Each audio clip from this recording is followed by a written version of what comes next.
Bonsoir et ravi de vous retrouver pour un nouveau grand oral. Le Moyen-Orient vit des heures historiques depuis vendredi, depuis ce vendredi 13 juin 2025, le jour où Israël a frappé les installations nucléaires en Iran, une opération pensée depuis des années, réalisée par l'aviation israélienne et par les services de renseignement israéliens. On va en parler. L'onde de choc se répand dans le monde entier. Pour évoquer les aspects géopolitiques et diplomatiques de cette action, j'ai le plaisir de recevoir Éric Danon.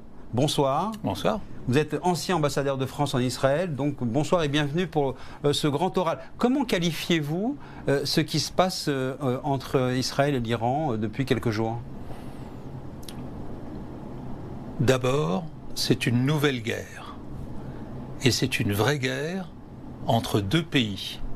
Les guerres d'Israël avant, c'était avec des proxys, aussi puissants soient-ils, le Hamas, le Hezbollah, les Houthis. Mais là, vous avez un conflit international entre deux pays.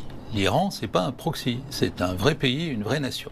Ça, c'est la première chose. Donc, on change déjà un petit peu la nature. On revient à une configuration d'affrontement classique entre deux pays. Celle-là est plus classique, absolument. Mais pas deux armées. Pas encore, si l'on peut dire. Pour le moment, ce que nous voyons, ce sont des frappes à distance. Parce que vu la géographie, bien entendu, eh bien, ça a commencé vendredi dernier avec des attaques sur les installations nucléaires dans le cadre d'un plan, vous avez dit, qui a été préparé depuis longtemps et qui est prévu pour durer encore quelques jours. Le plan initial, qui est travaillé depuis des années et des années, c'est une semaine et près de 3000 cibles. Donc c'est une opération très lourde qui a commencé. Le deuxième grand élément, c'est que de façon très classique, je pourrais dire, Israël a commencé cette guerre en frappant à la fois les têtes physiques de l'armée iranienne et les installations matérielles. Souvenez-vous que pour le Hezbollah, il y avait eu la mort des dirigeants, les beepers, etc., puis les frappes sur les bâtiments. Et de la même façon avec le Hamas, vous avez eu aussi un système très ciblé avant de passer à une guerre plus étendue. C'est destiné à toucher le moral des populations, c'est plus que ça. C'est aussi à déstabiliser le système. À partir du moment où le système perd sa tête, pourrait-on dire, il est un peu sidéré. Un espèce d'effet de sidération pendant quelques temps avant de pouvoir répliquer, parce qu'il réplique finalement toujours, mais il n'empêche qu'il est déstabilisé. On a pourtant assisté à des nominations nouvelles, des remplaçants, pratiquement dans l'heure. Oui, c'est justement pour éviter cet effet de mais souvenez-vous, sidération. C'est comme le Hamas, c'est-à-dire qu'à chaque fois, vous descendez en niveau. C'est-à-dire que, par exemple, souvenez-vous, vous avez eu Yahya Sinwar, puis son frère, puis maintenant un parfait inconnu.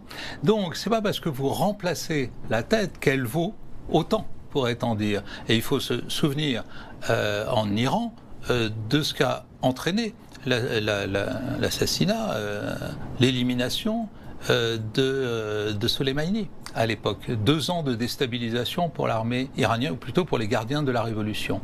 Donc, ça a quand même son effet, même si vous remplacez les gens, bien sûr, dans toutes les armées du monde, on remplace, c'est pas le sujet.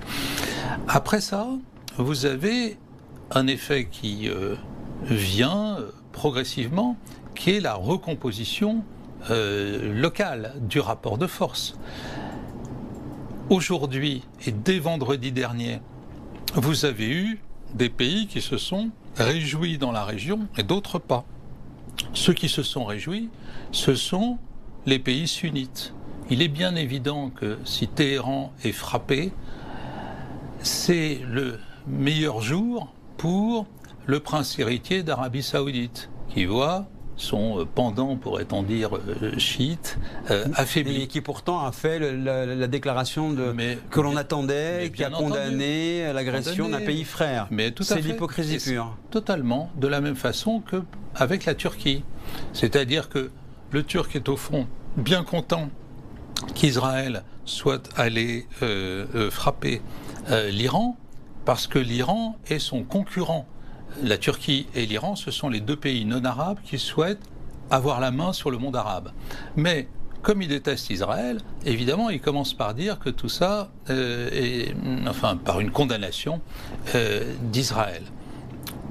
La réalité des choses, c'est que après avoir frappé les proxys de l'Iran, c'est-à-dire le Hamas à Gaza, le Hezbollah au Liban, un peu en Syrie, et les Houthis au Yémen, Israël s'est attaqué à la tête de la pieuvre. Et donc, on va voir maintenant avec quel succès. Justement, quelles sont, selon vous, un peu les conséquences? On s'aperçoit d'ores et déjà, une fois de plus, comme en avril 2024, de la faiblesse du potentiel militaire iranien. Est-ce que cette opération est destinée aussi, ou peut accélérer la chute du régime? Eh bien, on n'en sait toujours rien. Parce que, même après quelques jours, on ne peut pas savoir si la population iranienne va basculer d'un côté ou de l'autre. Si vous pouvez dire, et beaucoup le disaient en Israël, quitte à attaquer l'Iran, c'est maintenant qu'il faut le faire parce que le régime est faible, y compris parce qu'il a perdu ses proxys, mais aussi à cause des sanctions économiques imposées par les États-Unis, et aussi parce que une partie de la population, et notamment la jeunesse iranienne, déteste les mollahs. Mais lorsque vous attaquez un pays, même faible dans ces conditions, vous ne savez pas si, parce que le régime est faible, ça va l'affaiblir encore plus, et donc si les jeunes vont chasser les mollahs, ou bien si, au contraire, vous allez avoir un sursaut nationaliste, comme ça arrive, parce que c'est un pays qui est attaqué de l'extérieur. Et nous avons un exemple récent, c'est l'Ukraine, bien sûr, puisque Poutine avait estimé que l'Ukraine, pays totalement corrompu, perdu, et puis l'OTAN était en état de mort cérébrale, etc., il attaque l'Ukraine en disant « ça va tomber comme un fruit mûr ». Le régime ukrainien va tomber. Et puis 700 000 morts après, eh bien, il est bien obligé de réfléchir et à penser qu'il s'est trompé. Oui, c'est ce que Frédéric Dabi, que l'on recevra tout à l'heure, appelle l'effet drapeau, pour montrer comment on se réorganise tout de suite autour d'un pouvoir qui est donc attaqué. Ce qui interpelle également, c'est, une fois de plus, la créativité technologique, opérationnelle, menée par le Mossad, avec des bases installées maintenant, qu'on apprend au cœur de l'Iran. C'est encore plus fort que l'opération des Vipers, en fait, ce qui s'est passé. Alors, il y a deux choses. D'abord, c'est très fort technologiquement, et puis, mais surtout, ce qui est surprenant, c'est l'inventivité israélienne, parce qu'ils ne recommencent jamais le même type d'opération. Ils n'ont pas refait des beepers en Iran ou des choses comme ça. Non, opération totalement nouvelle, qui tient en deux parties, pourrait-on dire. Une partie sabotage, menée par le Mossad, de façon cyber ou pas, ou même avec des choses très concrètes et de l'explosif. Et une partie arrivée en Iran de matériel nouveau capable de faire la guerre.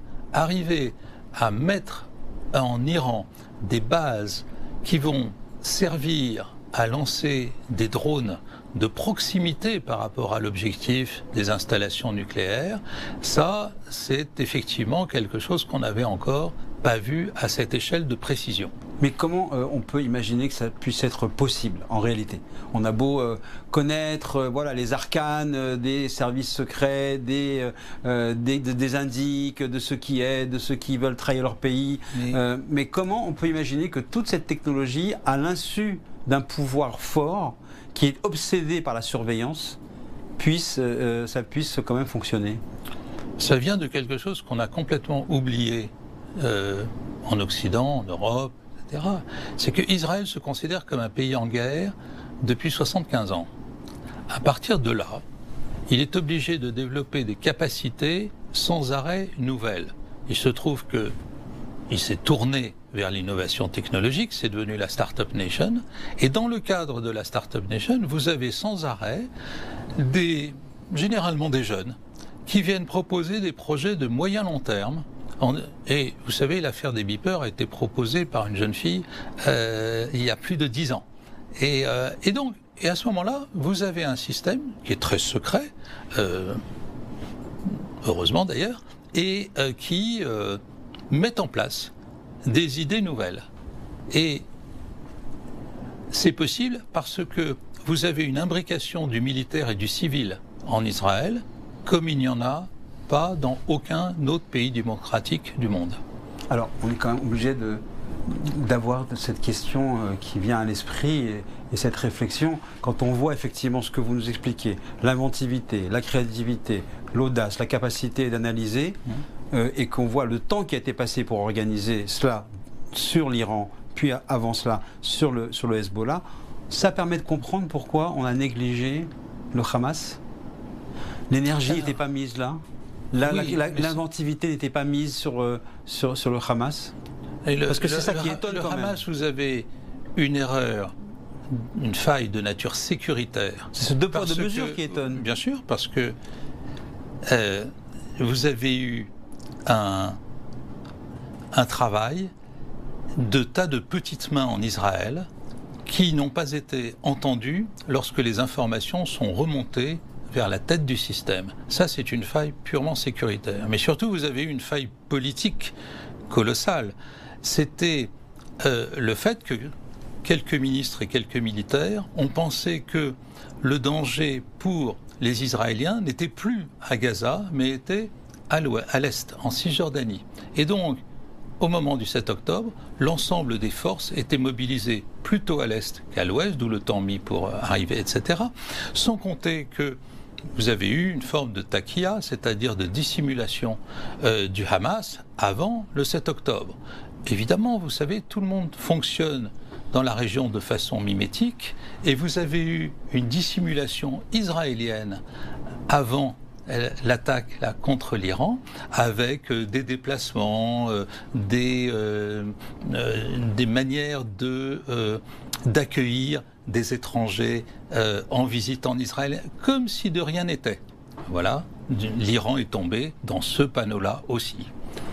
Alors on assiste, si on revient sur cette question-là, effectivement, de la guerre avec l'Iran, cette nouvelle guerre voilà, que vous nous décryptez, on assiste au fond, comme en avril 2024, à une coopération des pays de la région, des pays sunnites qui interceptent les drones iraniens. Est-ce que c'est une fois de plus une confirmation de cette nouvelle matrice de défense régionale qui est identifiée ? Oui, vous avez je dirais, deux couches qui se superposent.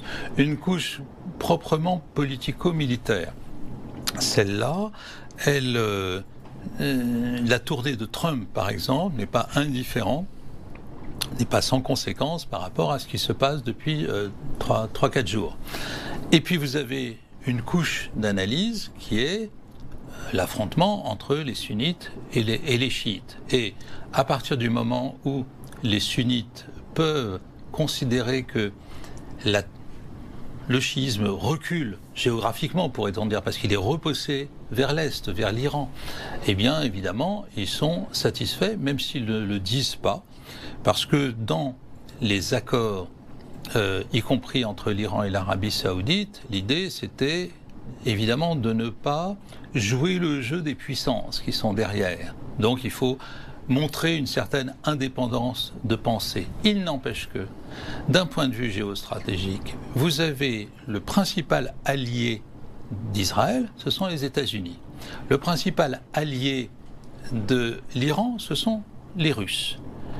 Tout affrontement direct entre les Russes et entre Israël et l'Iran a des conséquences sur la tension entre les États-Unis et la Russie. Et là, on a de la chance d'un point de vue temporel. Trump n'est pas un belliciste et n'a aucune envie de partir en guerre. Et la Russie n'a plus les moyens parce qu'elle est fatiguée à cause et affaiblie par la guerre en Ukraine. Et donc on se trouve avec les deux grandes puissances qui n'ont en fait pas envie d'un affrontement direct. Et on assiste aussi à un jeu de rôle entre les États-Unis et les Israéliens, puisque les États-Unis font mine de découvrir ce qui s'est passé vendredi, alors que tout cela est coordonné parfaitement. Bien sûr, c'est un jeu qui est coordonné depuis 2 mois et demi sur le thème Good Cop, Bad Cop.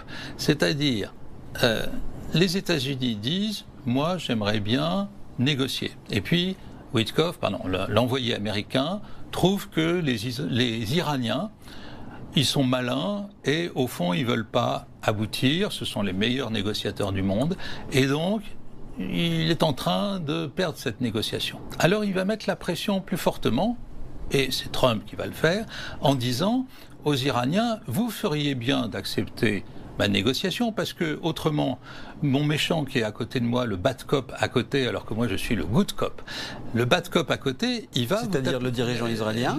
Il va vous taper dessus. Et donc ça fait monter la pression sur l'Iran. Sauf que l'Iran a dit justement, non, ça c'est un jeu, good cop, bad cop, que nous connaissons par cœur, et on ne va pas se laisser prendre à ça.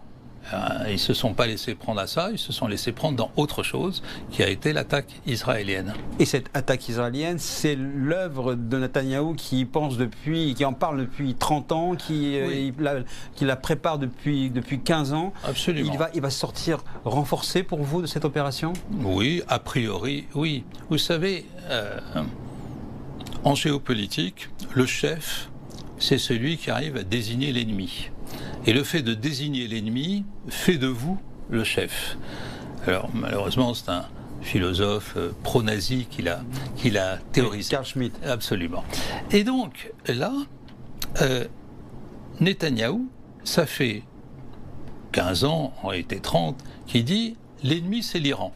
Mais de façon obsessionnelle. Presque, au bout d'un moment, pas crédible, mais il le dit sans arrêt, sans arrêt. Je veux dire, quand vous avez un accident de voiture à Tel Aviv, il est capable de dire c'est la faute de l'Iran. Mais cette obsession iranienne a au moins un avantage, c'est que dans le nouveau conflit, il devient le chef incontesté. Et la contestation en Israël liée à ce qui se passait à Gaza et autour d'affaires intérieures comme la réforme de la justice, effectivement, passe au second plan, parce qu'enfin, on s'attaque au pays qui a juré la perte d'Israël. C'est la raison pour laquelle il parle également, avec le gouvernement également, de guerre existentielle qui est donc lancée depuis vendredi dernier. Les conséquences diplomatiques de cette nouvelle guerre dans la région, en Europe par exemple, les places diplomatiques réagissent comment selon vous, en tant qu'observatrice comme d'habitude, ou avec une évolution et une capacité de pouvoir influer de quelque manière ? Non. Il y a une évolution. Il y a même, du point de vue de la doctrine française, une vraie rupture. Le communiqué depuis vendredi est très étonnant. Oui, le communiqué. Comment peut-on l'expliquer ? Quelque chose s'est passé, pourrait-on dire, qui est une rupture de la doctrine française. D'abord, formellement, pas sur le fond, mais formellement, le président de la République dit, dans son communiqué, Israël a le droit de se défendre. Oui, très bien. Sauf que là, Israël n'a pas été attaqué. Et donc, ce qui est intéressant, c'est qu'il considère que l'attitude même de l'Iran constituait... Ce qu'a dit également Jean-Noël Barrot, le ministre des Affaires étrangères, en disant on est très préoccupé depuis longtemps de la situation, de l'évolution, de la menace. Et de la menace donc, du nucléaire iranien. Mais voilà. Et donc, là, vous avez quelque chose. Et la deuxième chose qui est plus intéressante, c'est que De Gaulle, en 67, va fixer une doctrine qui consiste à dire qu'il n'y a pas de guerre préventive. De Gaulle, il faut rappeler aux auditeurs, dit « La France ne pourra pas soutenir le premier pays qui attaque ». Et qu'est-ce qui se passe ? Israël attaque en premier de façon préventive contre l'Égypte, la Jordanie, etc. Eh bien, De Gaulle dit... En 1967. En 67. Et De Gaulle dit « Mais j'avais bien dit que je ne soutiendrais pas le premier qui attaque. Israël a attaqué, donc terminé. » Embargo, etc., rupture de la confiance, tout ce qu'il veut. Problème quasiment d'ego. J'avais dit qu'il ne fallait pas attaquer, il a attaqué, tant pis pour lui. Mais là, et depuis, ça a toujours été la doctrine française. Il n'y a pas d'exception. Sauf quand nous sommes nous-mêmes dans les attaquants, évidemment. Mais il n'y a pas d'exception.